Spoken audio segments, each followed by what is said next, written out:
성공적인 대입을 위한 맞춤형 제안. 솔직하고 명쾌한 대학 입시 컨설팅. 내 점수보다 높은 학교. 전쟁같이 치열한 입시에서 여러분이 꿈꿔온 대학을 현실로 이루어드리겠습니다.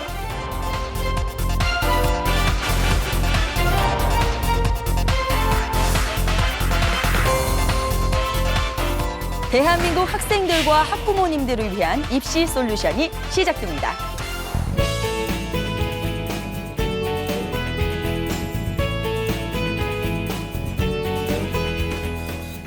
자신의 미래를 위해서 지금 이 순간도 최선을 다하는 우리 학생 여러분. 네, 그리고 그런 학생분들을 노심초사 걱정하고 응원하는 대한민국의 모든 학부모님들과 함께합니다. 네, 시청자와 함께 고민하고 제안하는 입시 컨설팅 대입 상륙 작전. 난 원하는 대학 간다의 입시 전문 캐스터 박찬입니다. 네, 똑부러진 입시 코디네이터 송상은입니다. 네. 반갑습니다. 요즘 네. 그 사시는 아파트에서 우리 송상은 아나운서의 인기가 하늘을 찌른다는 얘기 아, 들었어요. 어떻게 하셨어요? 네, 저희 엄마들 사이에서 인기녀로 요즘 등극하고 있습니다. 저희가 매회 여기서 얻는 정보들이 굉장히 많잖아요. 네. 이 고급 정보들을 집에 가서 이렇게 하나둘씩 풀다 보니까 엄마들 사이에서 아주 인기 최고가 됐습니다. 네, 저도 네. 요즘 동네 아줌마들이 저한테 다 물어봐요. 그래요? 네, 네. 제 인기도 지금 하늘을 찌르고 있습니다.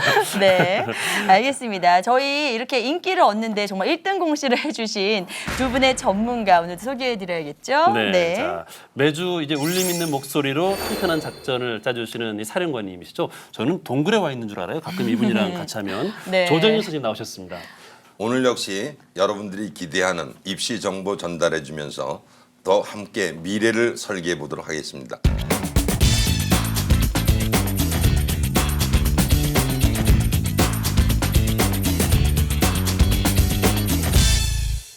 네, 그리고 입시 전문가 중에서 이과 출신이 굉장히 드물다고 해요. 그렇죠. 근데 이분 이과 출신이십니다. 벌써 외모부터 굉장히 분석적이신 분이시죠. 입시 전문가 조병시 선생님 나오셨습니다. 네, 어서 오세요. 안녕하세요. 안녕하세요. 네. 일산 송수학학원 원장 조병시입니다.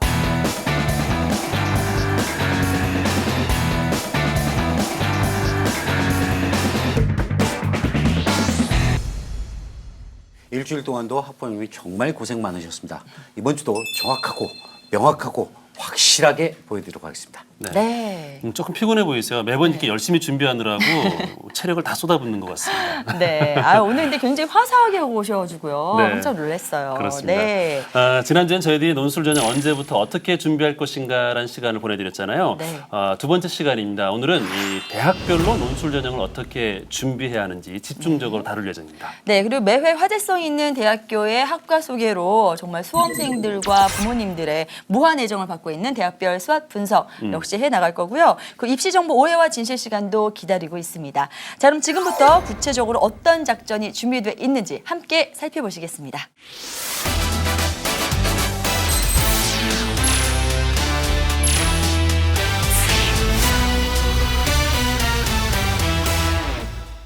네, 이 시간에는 이제 수험생들이 가고 싶어하고 학부모들이 이제 보내고 싶어하는 최근 인기 상종가를 달리고 있는 학과에 대해서 저희들이 또 분석해드리는 시간인데요. 네. 특히 마케팅에서 유용하게 사용되는 그 SWOT 스워트 분석을 통해서 강점, 약점, 기회 그리고 이제 위기면으로 나누어서 입체적으로 분석을 해드리는 시간입니다. 내가 갖고 있는 성적으로 원하는 대학에 갈 수 있을지 네. 입체적인 정보를 저희들이 또 드리도록 하겠습니다. 네, 오늘도 이 두 분께서 어떤 학교에 어떤 학과를 소개해 주실지 굉장히 궁금해지는데요. 제가 살짝 소문을 듣자 하니 취업 100%의 인기 학과라고 하고요. 그래요? 그리고 미래 생활에 절대 없어서는 안 될 이 사양 직종이 되지 않을 유망 학과라고 네. 합니다. 직접 들어보도록 하죠. 선생님, 어떤 학교에 어떤 학과인가요? 예, 제가 이번 주에 소개해 드릴 대학교는 이름 자체가 생소하겠지만 네. 고려대학교 사이버 국방학부입니다. 오, 사실상 네. 대학을 졸업한 지 오래되신 세대나 아버지 세대에서는 이 사이버 국방학부에 대해서 인식이 좀 안 돼 계시겠지만 네네. 청소년들에게는 아마 이름 자체만도 매력적이라고 생각됩니다. 그래요. 저도 굉장히 생소하게 느껴지는데요. 네. 요즘 그 인터넷이 또 발달해 있고 또 뭐 사이버 시대라는 얘기도 많이 하잖아요. 네네. 지금 시대에 살고 있는 또 학부모들이라면 한 번쯤은 또 이제 관심을 가져볼 만한 그런 과가 아닌가 싶어요. 예, 맞죠. 특히 이 장점과 약점을 소개해드리기 전에 네네. 이 사이버 국방학부는 4년 동안 전액 장학금을 지원합니다. 네. 아, 그래요. 국방부의 후원을 받아가지고요. 그다음에 졸업 후에 7년간 정보 장교로 사이버 사령부에 의무 근무를 해야 됩니다. 어떻게 보면 구속된다는 점에서 단점이 될 수도 있겠죠. 네네. 그런데 사실 경제가 좀 불안한 시점에서는 오히려 안정된 직장을 가질 수 있다는 점도 있겠죠. 네. 자, 그럼 우선 장점부터 소개해드리겠습니다. 네, 알겠습니다. 이 사이버 국방학부의 장점은요. 우선 컴퓨터를 좋아하는 이 신세대 수험생들이 자신의 적성과 대학을 동시에 이룰 수 있다는 거죠. 하나의 돌로서 두 마리 토끼를 잡을 수 있다는 거죠. 네. 이것이 이세계전이에요. 예, 장점으로 작용할 수 있는 거겠죠. 네. 근데 약점도 있습니다. 건강이 약한 학생들은 사실 지원이 어려운 게 전형 방법을 간단히 소개해 드린다면 네. 수학, 과학에 대한 역량을 60% 반영합니다. 네. 그다음에 20%는 고려대학교 면접관의 면접을 거쳐야 되고요. 나머지 20%는 군대 면접을 거치는 동시에 체력 검정을 해야 됩니다. 그래요? 근데 이 체력 검정이 조금 비속어를 표현한다면 네네. 장난이 아닙니다. 그래요? 엄청 네. 강합니다. 그렇군요. 그러다 보니까 약점은 건강이 약한 학생들은 지원하기가 조금 어렵다는 게 약점이 되겠죠. 네네. 대신에 그 기회가 된다면 즉 적은 인원을 뽑기도 하지만 수능의 최저를 적용하지 않는다는 겁니다. 그러니까 수능 점수에서 좋은 점수를 얻지 못하는 학생들은 한 번쯤 선택해 볼 수는 있겠지만 수학, 과학에 대한 역량이 있으니까 무작정 선택하려고 하지 마시고 자신을 정확히 맞춰야 된다. 이걸 생각하셔야 됩니다. 네. 또 소수를 뽑기 때문에 네. 즉 수시에서는 과학 인재 전형에서 20명, 정시에선 수능에서 10명만 뽑습니다. 그렇지만 이 전형이 위기로 닥칠 수 있습니다. 즉 개인적인 활동을 좋아하는 청소년들에게는 단체 활동을 하는 데 있어서 어려움이 있을 수 있겠죠. 아무래도 군 생활을 하거나 또는 학부를 진행하는 동안에 있어서 단체 생활에 적응하지 못하는 학생들이 자퇴하는 경우도 가끔 생긴다고 합니다. 그렇군요. 예, 그러니까 군인, 뭐 경찰 이렇게 좀 조직 생활을 꿈꾸는 우리 네. 신체 건강한 학생이라면 또 한번 꿈꿔볼 수 있는 네네. 그런 학과군요. 네, 여러분들에 맞춰서요. 오늘 소개해드린 고려대학교 사이버국방학부 하나만 더 말씀드릴게요. 네네. 정시를 진행하기 위해서는 100분위가 386점이 돼야 됩니다. 96%의 등급을 넘겨야 되기 때문에 정시 지원 역시 어렵다는 얘기죠. 그러니까 단순히 컴퓨터를 좋아한다고 선택하려고 하지 마시고 네네. 자신의 실력을 거기에 맞춰야 된다는 걸 덧붙여 말씀드리고 싶습니다. 보다 정확하게 나의 지금 현 위치와 비교를 해서 이런 수학 분석과 어울려서 어떻게 하면 더 잘 접근할 수 있을지 그 방법을 조금 배워보셨으면 좋겠습니다. 네. 네. 자, 우리 그 조병식 선생님은 고려대학교 이 사이버 국방학부에 대해서 좀 부연 설명해 주실 분 있나요, 혹시? 부연 설명은 이 학과는 국방부랑 조인이 돼 있다는 거죠. 사이버 국방학과는 전국에 굉장히 많습니다. 그런데 대부분의 학교가 조인이 안 돼 있습니다. 네. 조인이 안 되어 있을 때 문제는 뭐냐면 100% 바로 취업이 된다는 게 아니죠. 그런 친구들은 어떻게 움직이냐면 ROTC를 가서 사이버 쪽으로 움직이게 됩니다. 그러니까 이렇게 그 어머님들께서나 혹은 학생들이 보내실 때는 반드시 조인되어 있는 학교를 선택하시는 게 좋습니다. 이쪽 길로 나가려고 하면. 알겠습니다. 고려대학교 사이버국방학부 왜 인기가 높은지 다시 한번 확인이 되는 그런 답변이었던 것 같습니다. 네. 오늘 저희가 수학 분석 통해서 이 학교를 짚어본 만큼 여러분들 현재 위치와 함께 비교해 보시면서 전략 다시 한번 재점검해 보시기 바랍니다.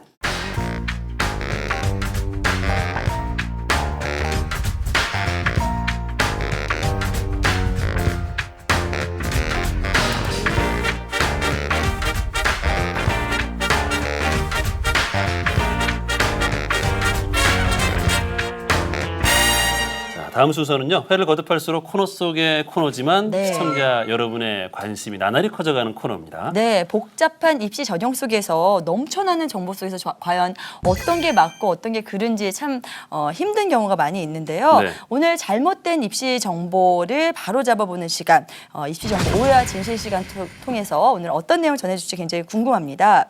오늘 어떤 주제로 준비를 하셨나요? 이번 주 입시 정보 오해와 진실에 관한 키워드는 바로 고교 등급제 존재하는가.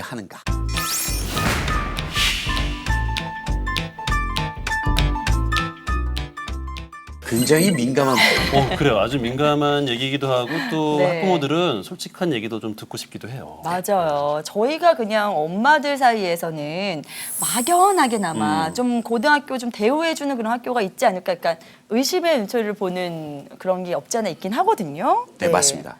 결론부터 말씀드릴까요? 네. 없습니다. 없어요. 네. 아, 고교 등급제 없다고요? 없습니다. 아, 그렇군요. 혹시 두 MC께서는 우리나라 교육의 산불 정책에 대해서 아세요? 산불 정책이요. 산불. 그러니까 네. 하면 안 되는 세 가지 네. 말씀하시는 네네. 거죠. 몰라요, 저는. 전 몰라요. 갑자기 네. 이렇게 또 물어보니까 당황했어요. 네, 빨리 산불 정- 알려주세요. 네. 말씀드리겠습니다. 제일 먼저가 대학 본고사 금지입니다. 본고사. 본고사 본고사 금지. 금지. 네. 네. 두 번째가 기여 입학제 금지입니다. 네. 그러니까 돈 내고 대학 들어갈 수 없다라는 얘기죠. 마지막 세 번째가 고교 등급제 금지입니다. 아, 네. 그렇군요. 이게 지금 이렇게 딱 정해놓고 이건 절대로 하면 안 된다라고 지침이 네. 내려가 있는 거죠. 네, 그래서 굉장히 민감한 사항이라고 제가 처음에 말씀드렸던 부분이에요. 네. 네. 두 MC께서는 벌써 4주차가 됐잖아요. 저희 네네. 한지가. 그러니까 대입 전형 방법에서 이제 조금 눈을 뜨셨죠. 네, 네, 조금요. 조금 뭐 네. 있을까요? 네. 1번.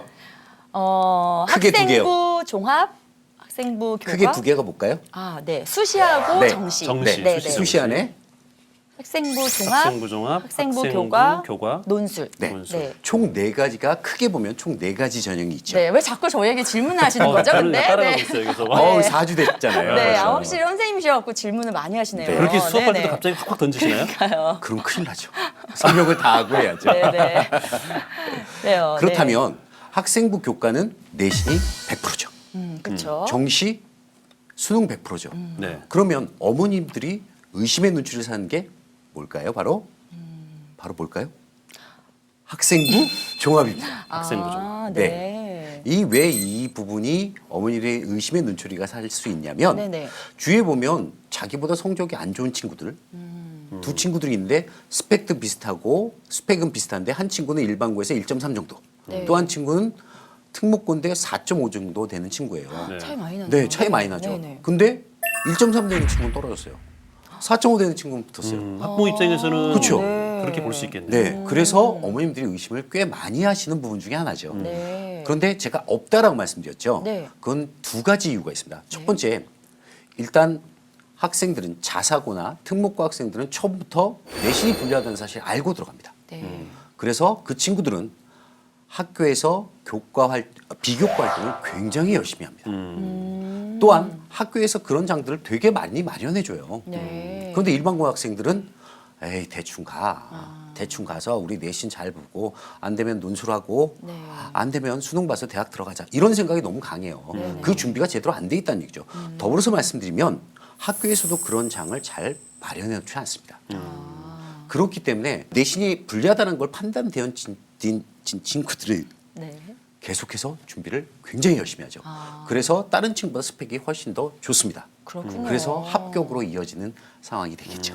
그렇군요. 네. 아, 또 저렇게 얘기 듣다 보니까 일반 고등학교 가서 내신 잘 따려고 네. 가잖아요. 네네. 근데 다른 부분도 신경 많이 써야 되겠네요. 네, 그래요. 그렇죠. 그리고 자기가 무엇이 부족한지 빨리 인식하는 게 정말 우리가 빨리 대비를 할 수 있는 그런 최선책이 될 수 있다는 걸 네. 다시 알게 해주는 것 같습니다. 그래요. 학부모들이 이제 오해할 수 있는 이 오늘 얘기였는데 네. 이거는 또 이렇게 조병 선생님께서 아주 확실하게 또 풀어주셨네요.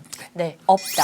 네, 고교 등급제 없다. 없다로 이렇게 결론을 내주셨습니다. 네. 네, 자 이렇게 여기서 또 오늘 오해와 진실은 또 정리를 하고요. 네. 계속해서 2016년 여러분들의 입시에 관한 고민을 또 시원하게 해결해드리는 시간입니다. 네. 대입 상륙 작전 난 원하는 대학 간다의 명쾌한 입시 컨설팅 유쾌한 상담소 지금부터 시작하겠습니다.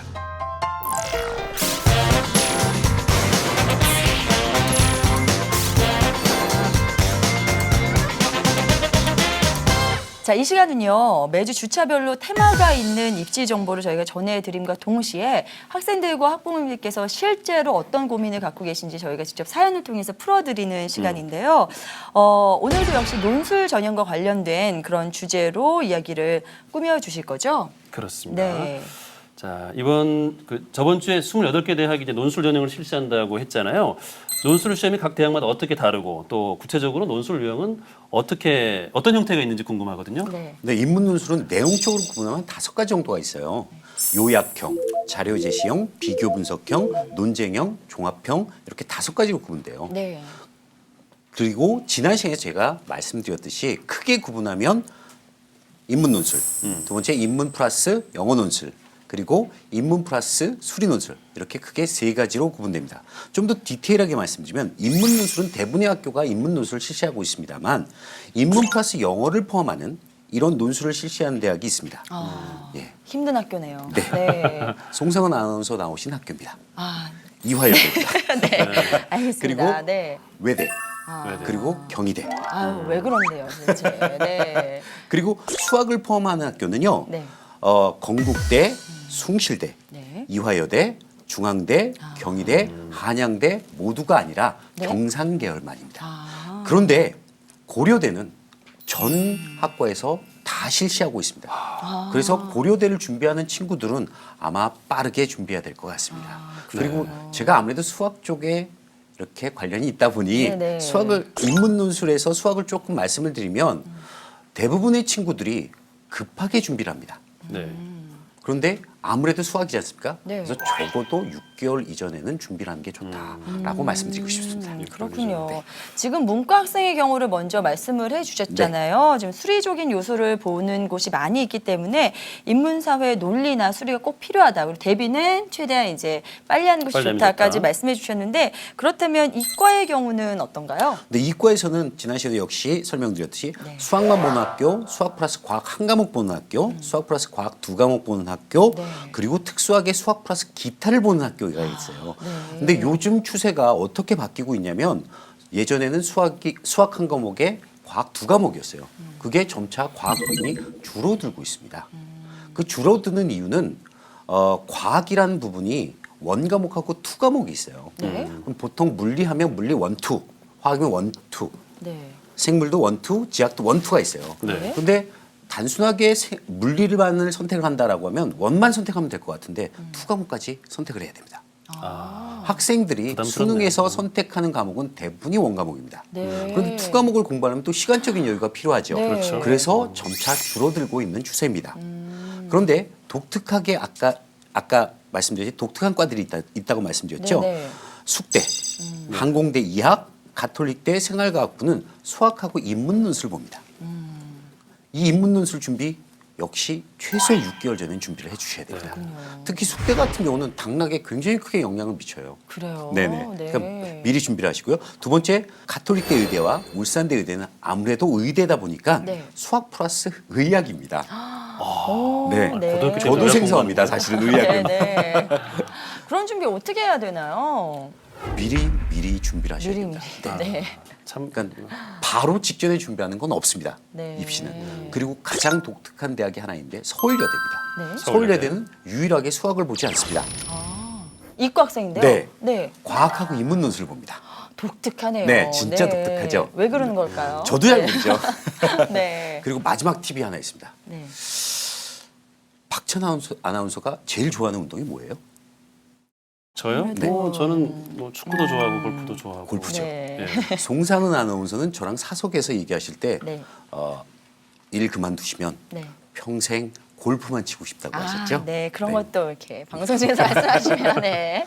곤란합니다. 네. 골프학과 2명을 뽑습니다. 아, 논술로요. 논술로요? 그래요? 네. 예체능계는 없을 줄 아셨죠? 네, 논술. 없을 줄 알았어요. 있습니다. 그냥 골프 잘하면 그냥 특기자 전형 뭐 이런 게 좀 있지 않을까? 네, 근데 논술 전형이 있습니다.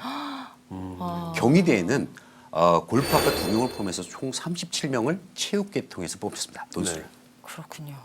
네. 그리고 연대에서도 스포츠 레저학과에서 2명이나 뽑습니다. 굉장히 중요한 팁이겠죠? 체대생들한테는요. 네. 반대로 조금 저기 체육적인 그런 소양이 부족해도 논술이 잘 된다면 그렇죠. 공격할 수 있겠네요. 네, 그렇게 해석할 수 있겠군요. 네. 그러니까 네. 운동 능력이 조금 떨어져도 그런 쪽에 재능이 있으면 또 그 골프학과나 이런 쪽으로 갈 수 있다. 네. 이런 그렇죠. 또 스포츠 기회가 계통으로 되겠군요. 갈 수 네. 있다. 그래요? 어떠세요? 우리 조정현 선생님도 이런 그 논술에 대해서 좀 덧붙여서 얘기해 줄 수 있는 게 있나요? 예, 이제 학생들이 대개 2학년 진학할 때 보면 계열을 선택하게 됩니다. 그 계열을 선택했을 때 자신이 원하는 계열을 선택하지 못하는 경우가 있겠죠. 네. 근데 경희대 건축공학과는 사실 자연계열만이 진학하는 걸로 착각을 하고 있습니다. 네. 그렇죠. 근데 건축학과는 건축공학부에서 인문계열을 논술로 5명을 뽑습니다. 또한 여기서 이제 홍익대학에 대해서 팁을 하나 더 드리겠습니다. 네. 홍익대학은 논술 시험을 볼 때 즉 계열별 전공 문제를 냅니다. 네. 대다수의 사람들이 경상계열의 문제는 경상계열과 관계된 문제라고 생각하시는데 네. 네. 전혀 아닙니다. 그래요. 논술의 일반적인 문제는 크게 두 가지로 나눌 수 있습니다. 인문계에서는. 네. 하나가 철학적인 문제, 하나가 시사적인 문제입니다.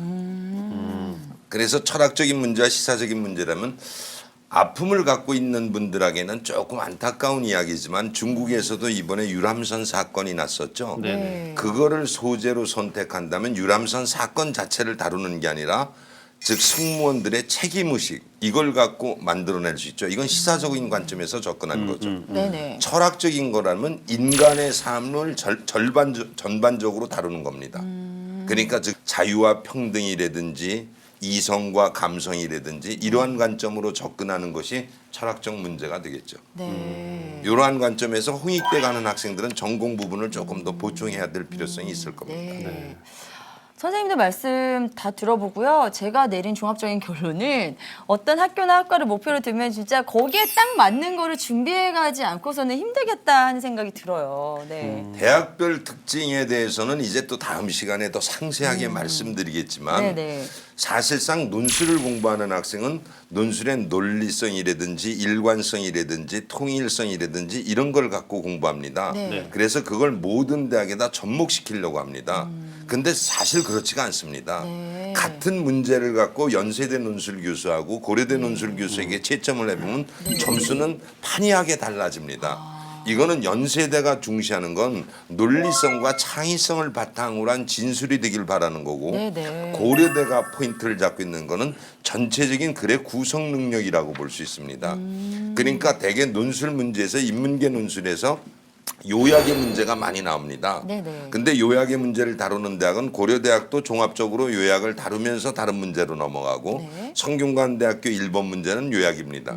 그런데 이 대학마다 요약의 문제를 대개 간추린다고 생각하시니까 전반적으로 처음부터 끝까지 줄이는 걸로 축약하는 걸로 생각하고 있습니다. 네. 근데 사실은 그렇지 않고 대학에 따라서는 그 채점 방식이 다릅니다. 네. 간추리는 것으로 채점하는 대학도 있는 반면 그 글의 전체 내용을 완전히 숙지한 상태에서 나의 표현을 갖고 다시 전달하는 게 있습니다. 네. 사실 말을 전달할 때도 사람을 거치다 보면 마지막 전달자에게는 전혀 다른 내용이 되겠죠. 네. 그렇듯이 수험생들이 이거를 채점 교수한테 전달할 때 내용이 전혀 변하지 않고 자신의 표현을 사용했는가. 그러니까 완전히 숙지한 상태에서 전달했느냐 그렇지 않으면 전체적인 흐름에 따라서 요약했느냐 이런 것도 채점 방식이 달라집니다. 아니 저는 네. 얘기를 듣다 보니까 궁금한 네네. 게 논술을 잘한다라고 이제 칭찬을 학생들이 받아왔을 거잖아요. 네. 그런데 어떤 대학을 가기 위해서는 창의성이 중요시되는 논술을 원하는 학교가 있고 또 예. 구성 능력을 또 중요시하는 또 대학이 있잖아요. 예. 그런데 만약에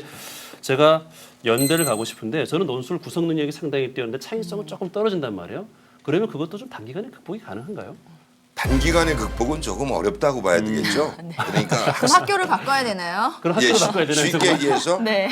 노마에 가면 노마의 법을 따르라는 말이 있지 않습니까? 네네. 그러니까 무조건 논술을 내가 2년 동안 공부했으니까 또 모의고사를 보니까 점수가 잘 나와. 그러니까 나는 논술로 진학할 수 있어. 그런데 실질적으로 논술 모의고사를 채점하는 사람들은 정확히 얘기해서 그 대학 교수가 채점하는 건 아닙니다. 누가 하나요, 그럼? 그럼 대개 그거는 거의 아르바이트 형식으로 의뢰하는 거죠.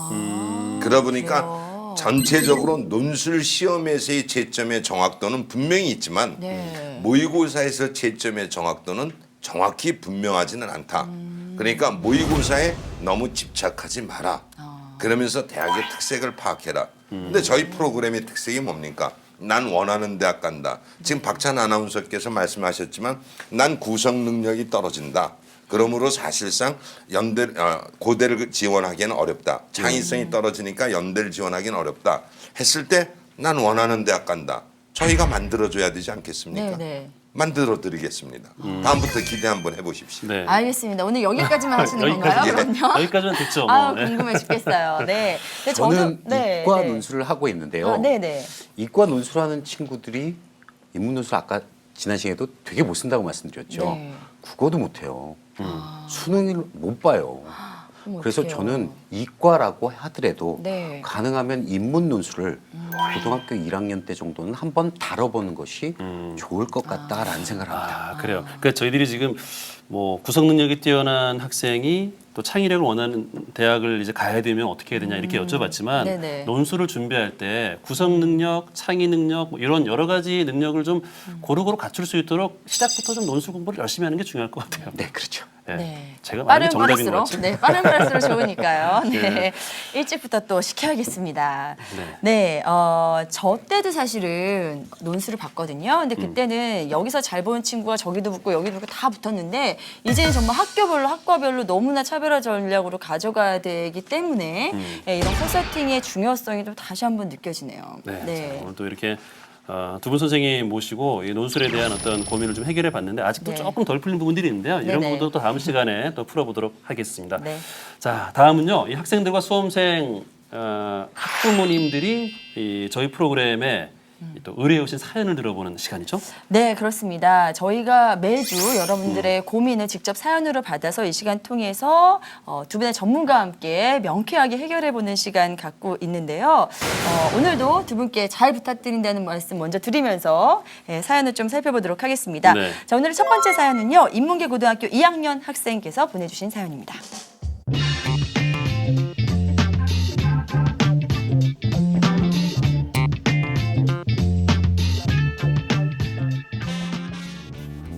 안녕하세요. 우리 집 부모님이 바로 드라마 응답하라 1994에 나온 것처럼 그 유명한 영고 고영 커플이시거든요.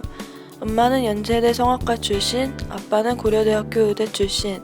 부모님은 너희가 원하는 대로 하면서 살라고 하면서 친척들 눈도 있고 내신 못해도 연고대는 나와야 한다고 생각하시는 것 같아요. 제 남동생은 상위 0.1%라서 이대로 쭉 공부를 한다면 연고대, 서울대까지도 갈 것 같은데 문제는 전 엄마처럼 예체능적인 소질도 없는 데다가 어중간한 점수라서 연고대에 가려면 어떻게 해야 할까요? 국어에는 자신이 있는데 논술 전형으로 갈 방법이 없을까요? 네.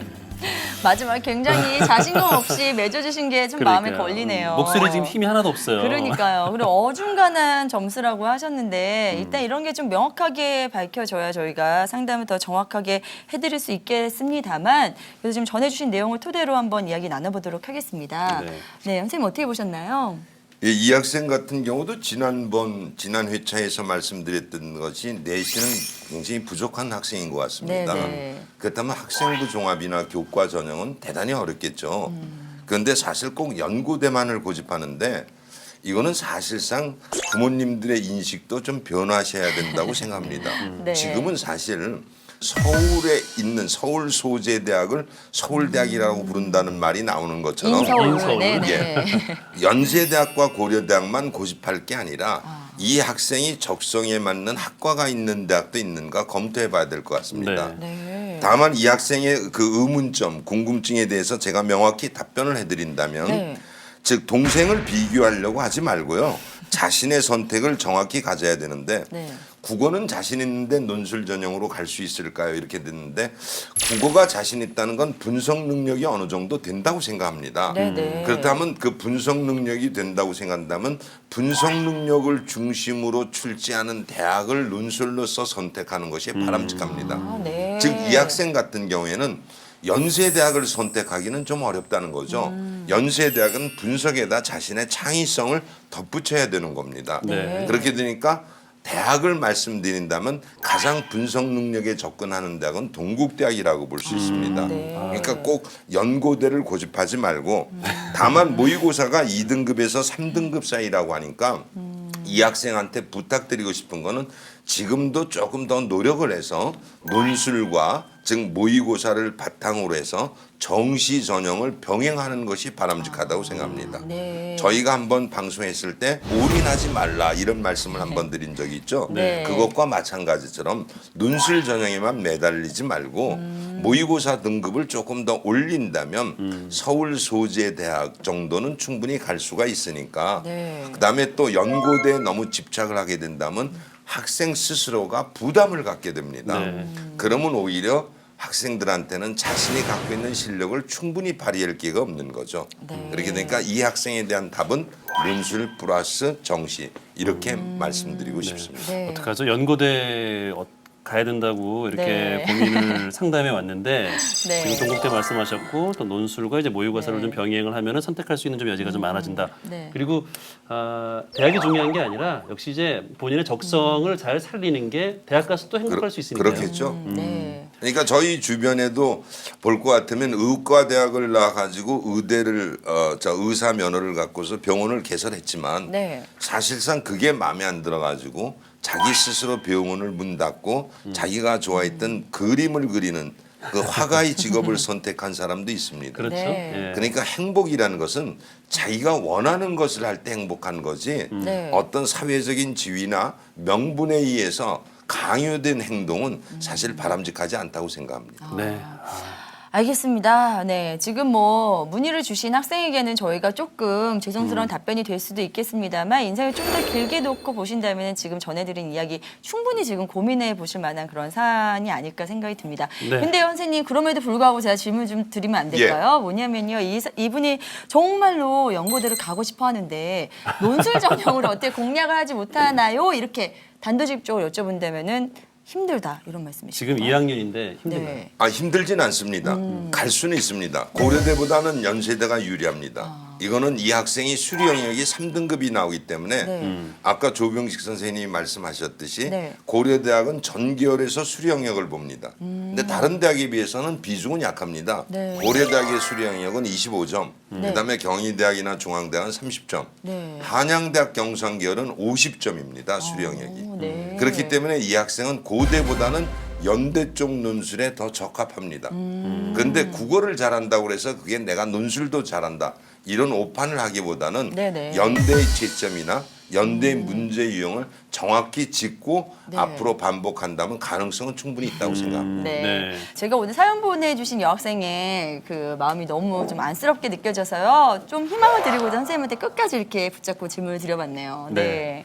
자, 다음은 중2 학생과 문과고등학교 2학년생 학생을 둔 아버지의 사연을 들어보도록 하겠습니다.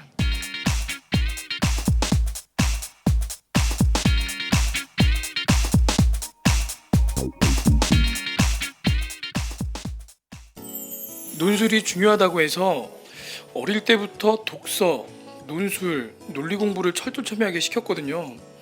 막내는 활자로 된 걸 좋아해서 논어에 맹자에 요즘은 외국 논문까지 다운받아서 볼 정도인데 고2 큰 아들이 걱정입니다. 내신은 4등급이고 영어도 또래에 비해서 좀 떨어지고요. 숙기가 없어서 내성적이라 교회 활동도 눈에 띄지 않거든요. 논술 전형만으로 큰 아들을 상위권 대학에 보낼 수 있는 방법이 없을까요? 지금 중2 학생은 참 잘하고 있는데 네. 지금 고2 당장 대학 입시를 앞두고 있는 이 고2 학생이 좀 문제인데요. 그래요. 네. 선생님.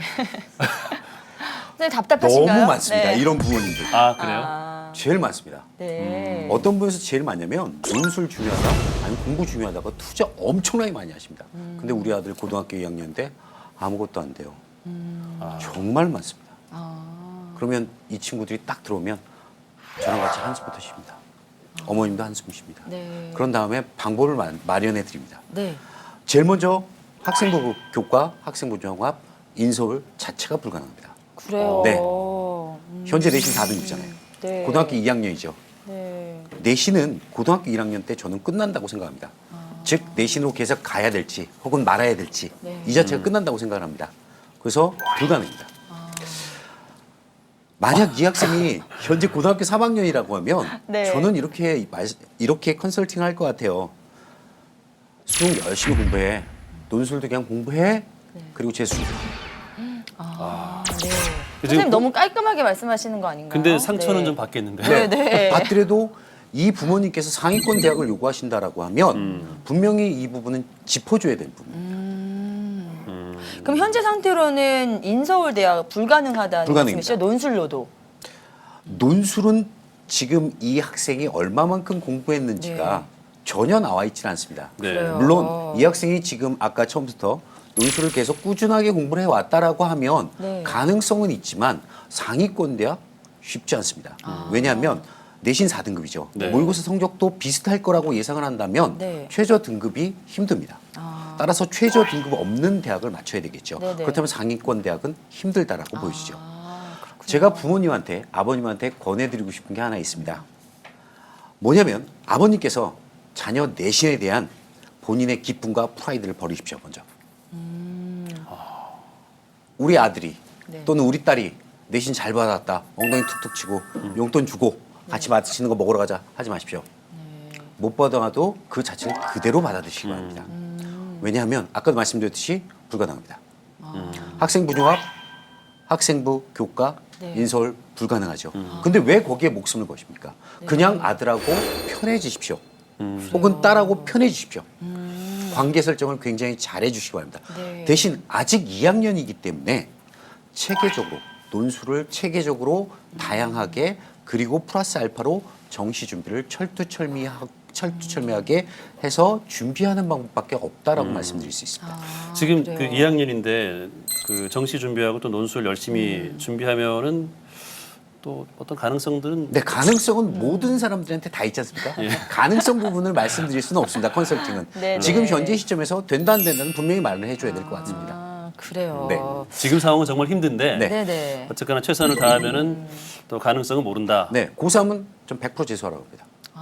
그래요. 네. 알겠습니다. 너무 단호하게 말씀하시니까 네, 저희가 저희들이 오히려 말문이 좀 막혔는데요. 네. 저희는 또 학부모의 입장에서 지금 접근하게 되니까 어떻게라도 좀 이렇게 한낱의 저희 실오라기 같은 걸 희망을 잡기 위해서 이렇게 질문을 계속 드리는데 일단은 이분 보통 학부모님들이 자신의 이제 자식들이 공부가 이것저것 다 안 되면 논술로 좀 뭔가 해봐야 되겠다 이런 희망을 좀 갖게 되는데 지금 선생님 말씀 들어보니까 그런 희망도 섣불리 가져서는 안 된다 이런 결론이 나오는 것 같아요. 아직 고등학교 2학년은 가능성 부분에 열려 있다는 거죠. 네. 가능성 부분이 열려 있기 때문에 상위권 대학을 무조건 고집하지 마시라는 얘기입니다.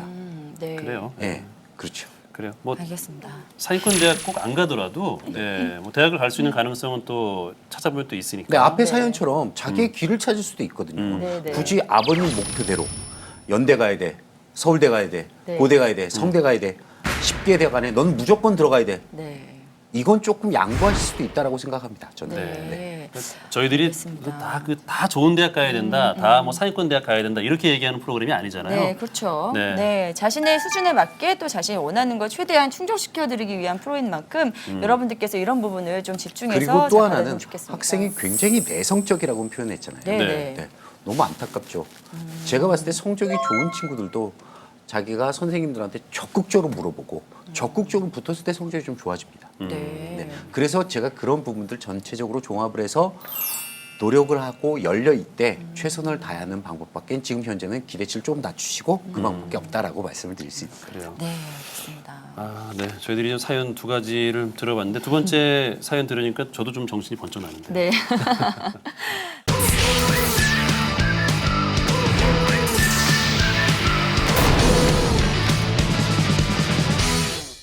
네, 오늘 저희가 특별히 논술 전형과 관련된 그런 사연들을 집중적으로 전해드린 만큼 많은 학생들과 학부모님들께서 이 논술 전형의 기회를 노리시고 계신 것 같은데 이게 생각보다는 되게 녹록지 않다는 거 그러네요. 저희가 두 번의 답변을 통해서 좀 알아낼 수가 있었습니다. 근데 저희가 혹시나 여러분들께 어떤 부정적인 그런 이야기만 해드리지 않았을까 좀 걱정이 돼서요. 제가 좀 한 가지 더 질문을 드리고 싶은데요.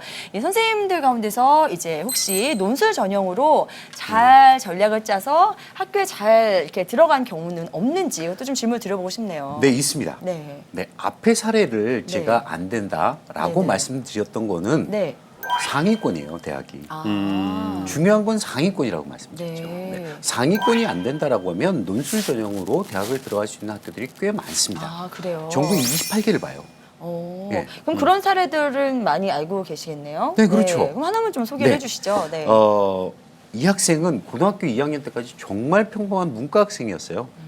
그냥 내신도 대충대충, 모의고사도 대충대충. 네. 그런데 앞에 사례자하고 좀 다르게 굉장히 활발한 친구였습니다. 선생님한테 질문도 적극적이고 논술 지문 쓴 것도 적극적이고 네. 했던 친구입니다. 네네. 이 친구가 고등학교 3학년 올라와서 논술을 시작을 했어요. 고3 짧죠? 가서요? 3학년이었어요. 네. 네네. 문과인데도 불구하고요. 아. 그런데 더불어서 모의고사 성적도 축축축축 올라가는 거예요. 아. 적극적이고 그런 면들이 있으니까요. 네. 그 친구가 그래서 1년 만에 네. 외대를 합격했어요. 왜돼요? 네. 1년 만에요? 네. 그 흔히 그야말로 2학년까지는 펑펑 놀다가 네. 3학년 펑펑은 들었을 아니고 그냥 쭉 일반적으로 가다가 일반적으로 네네. 가다가 고등학교 3학년 올라와서 정신 차린 거예요. 그러니까 어머님도 해피하신 게 2천만 원 절약. 무슨 금액인지 아시죠? 제습이요. 제습. 네. 절약. 그냥 논술로 그냥 해피하게 들어갔습니다. 그래요. 이렇듯 사례도 굉장히 많습니다. 네. 대신 앞에 두 사례 모두 부모님께서 요구하시는 대학은 상위권입니다. 상위권은 정말 녹록지 않습니다. 왜냐하면 예를 들어서 연대 같은 경우를 말씀드리면 네. 최저 등급이라는 것이 합이 6등급이에요. 인문은. 아. 그러니까 1, 1, 네. 1, 네. 2 두 개짜리. 아. 이렇게 합격이에요. 자연계는 합이 7등급입니다. 네. 쉽지 않죠. 최저가 아니네요. 네. 네. 그런데 이 점수를 맞고는 그 대학을 들어갈 수가 없어요. 네. 그러니까 상위권에서 눈을 좀 낮추신다라고 하면 대학은 굉장히 많다는 말씀이죠. 근데 부모님 욕심을 조금 버리신다라고 하면 네. 충분히 가능성은 있습니다. 그리고 또 하나 학생이 바뀌어야 됩니다. 학생이 적극적으로. 적극적으로. 네. 선생님하고 릴레이션십도 굉장히 유대관계도 굉장히 좋아야 되고 이런 친구라면 저는 합격할 수 있다라고 말씀드릴 수 있죠. 네. 알겠습니다. 이제 뭔가가 좀 풀어진 느낌이에요. 그래요. 네. 시간이 얼마 남지 않았지만 희망을 가지고 또 이제 매진할 곳이 있으니까 네. 이 학생 사연 주신 학생도 좀 열심히 해보기 바라겠습니다. 말씀드리면 네네. 네. 작년에 비고등학교라고 서울에 있습니다. 네. 그 학생은 학생부 내신은 약 4.7등급 정도 나왔고요. 네. 모의고사 성적도 거의 올 4등급 정도 나왔습니다. 네. 근데 결과만 말씀드리면 지금 한양대학교에서 즐거운 마음으로 다니고 오, 있습니다. 굉장히 잘 간 거 아닌가요? 어떻게 갔죠? 네. 한양대학은 취저를 적용하지 않고 네. 작년에도 학생부에서 교과를 적용한 게 아니라 비교과를 적용했죠. 네. 이 학생은 동아리 활동에서는 회장을 맡고 있으면서 자기 나름대로 학교 생활엔 무척이나 충실했었습니다. 네. 이런 경우도 있습니다. 다만 저희들이 얘기했던 사례는 네네. 무조건 사례에 대해서 긍정적인 답변보다는 네. 정확하게 짚어주는 것이 저희 프로그램이 갖고 있는 장점이라면 장점이 아니겠습니까? 네. 그러다 보니까 꼭 연고대를 희망하는데 모의고사 성적이 이렇다니까 그렇다면 어렵다는 얘기지. 네. 이 학생이 연고대가 아닌 한양대학이라든지 그렇지 않으면 건국대학을 희망한다면 충분히 가능성이 있는 거죠. 네. 알겠습니다. 자, 선생님들 얘기를 네. 들어보니까 지금 뭐 상황이 조금 어렵더라도 적극적인 자세를 갖는 게 상당히 중요하다. 이렇게 좀 정리할 수 있겠군요. 네, 두 번째는 부모님의 눈높이를 낮춰주세요. 네. 그것도 첫 번째 못지않게 중요한 것 같습니다. 네. 제가 이렇게 듣다 보니까요.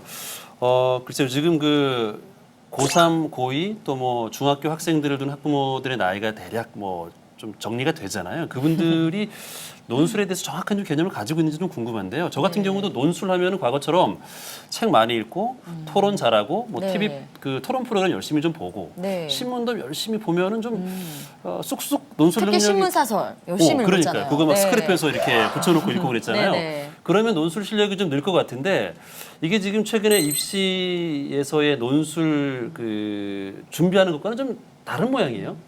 예, 지금 두 분의 아나운서께서 대학을 들어가실 때 공부했던 건 고전 논술입니다. 네. 네. 그땐 신문 사설도 볼 수 있었고, 네. 그다음에 학교 생활에서 벗어나서 세계 유명 뭐 명작집 같은 거를 볼 수도 있었겠죠. 네, 네. 근데 지금 한양대학을 예로 든다면 네. 작년에 한양대 논술에서 나온 제시문은 EBS 수능 완성에서 따온 제시문이기도 합니다. 네. 그만큼 이제 논술에 대한 것을 학생들의 눈높이에 맞춰주고 있다는 얘기죠. 쉽게 제가 성장할 때를 한번 말씀드린다면 제 네. 자식하고 한번 비교해 보겠습니다. 네네. 제가 성장할 때 부모님이 외출을 하실 때 안 데리고 나가면 발을 동동 굴렀죠. 그리고 어딘든지 따라가려고 몸부림을 쳤었죠. 근데 지금의 청소년 세대는 전혀 달라졌다는 거죠. 아빠 엄마 의식하는데 따라가고 싶지 않다. 두 분이 즐겨라. 네. 대신 우리는 피자 한 판 시켜다오. 이런 식으로 즉 사고 자체가 변화되는 세대입니다. 네. 이러한 세대 학생들한테 신문 사설을 읽으라는 건 말이 안 되죠. 다만 여기서 이제 한 가지 덧붙이고 싶은 거는 필체가 나쁜 학생들은 필체를 교정해야 됩니다. 네. 필체가 나빴던 경우에는 사실상 이걸 생각해 보십시오. 네. 약 1000명을 모집하는 대학교에서 50대 1이 된다면 5만 명이라는 학생이 응시한다는 얘기입니다. 그럼 이 5만 명을 채점해야 될 교수는 얼마나 필요할까요? 사실 정확히 말씀드린다면 약 1000명 정도가 달라붙는다 할지라도 1인당 채점하는 숫자가 나올 수 있습니다. 근데 네. 사실 실질적으로 그렇지 않거든요. 네, 네. 그러니까 필체가 나쁜 학생 같은 경우에는 채점 교수들이 판독 불가 이렇게 하면 끝납니다. 아, 예. 네. 아이고. 그다음에 네. 문제가 물어본 방향을 찾지 못하고 네. 엉뚱한 논점이 일탈이 되는 학생들은 채점 불가라는 판정을 받을 수도 있습니다. 네. 그러니까 논술 답안을 자신의 원고를 끝까지 대학 측에서 채점해 준다고는 기대하지 않아도 됩니다. 기대할 수도 없습니다, 사실. 네, 왜 네. 그러냐면 제일 위험한 게 채점 불가와 판독 불가라는 판정을 받았을 때는 네. 사실 요즘의 세대들은 대개 그 글씨를 쓸 때도 이메일이라든지 이거 핸드폰으로 그렇죠. 문자를 주고받다 보니까 네. 자기 필체가 엉망인 경우가 많죠. 네, 옛날과는 네. 많이 달라졌다는 얘기죠. 이런 관점에서 신문 사설보다는 네. 즉 교등학교 교과 과정 속에서 있는 과목을 중시하는 게 더 바람직합니다. 구체적으로 말씀드린다면 네. 인문계 논술이나 자연계 논술이나 교과서 위주로 진행해 달라는 얘기죠. 인문계 논술 같으면 국어를 비롯해서 문학이라든지 그렇지 않으면 사회문화라든지 경제라든지 또는 법과 정치라든지 네. 이러한 관점, 윤리와 사상 이런 관점으로 접근한 것이 낫겠고 자연계 학생이라면 역시 수학과 과학으로 접근해야 되겠죠. 그래서 네. 학교 교과서를 중심으로 해서 출제한다. 이렇게 생각한다면 신문 사설을 읽어야 된다. 그렇지 않으면 고전을 읽어야 된다. 이런 질문은 이제 안 하셔도 되겠죠. 네. 네, 알겠습니다. 그렇다고 네. 이제 고전이나 뭐 또 시사상식이나 이런 부분들을 중요시하지 말라는 얘기는 아닌 것 같은데 네. 그 제가 아까 선생님 얘기 들어보니까 이 글씨 얘기도 지금 가슴에 네, 확 네. 와닿았어요. 저희 딸아이가 글씨 내용은 좋은데 맨날 글씨 나쁘다고 선생님한테 좀 혼이 나거든요. 네. 그러니까 펜글씨 이런 것들은 좀 연습 좀 해야 되겠네요. 필체를 고치기 위해서는 사실 가장 빠른 방법은 서예를 익히면 필체를 고치기가 쉽겠죠. 네. 근데 고3 학생들한테 지금 당장 서예를 익히라고 하긴 좀 어렵겠죠. 이런 학생들은 모든 수업 시간에 붓을 이용하는 것보다는 만년필을 이용하면 효과적으로 됩니다.